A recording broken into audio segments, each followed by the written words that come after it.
এনে বয়া বয়া গেম খেলতেছো আর ওদিকে তোমার পাখি লেগ পারে একা একা বয়া রয়েছে। কে ইরা?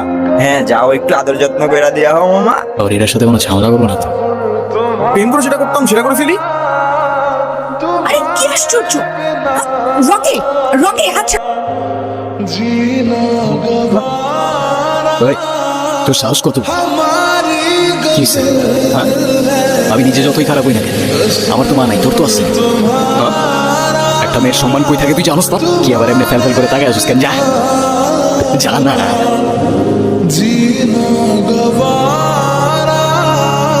হিমু, ধন্যবাদ তোমাকে। ধন্যবাদ দেওয়া লাগবে না। তোমার জন্য আসিনি আমি। আমার তো ছোটবেলায় মা মারা গেছে, কিন্তু আমি ছোটবেলা থেকেই দেখছি আমার বাবার আমার মায়ের জন্য কতটা সম্মান আছে। আমি নিজেও যতই খারাপ হই না কেন, আমার বাবা আমার শিখাইছে মেয়েদের কেমনে সম্মান করতে হবে। না হলে সেদিন তুমি চর মারার পরও চুপ থাকতাম।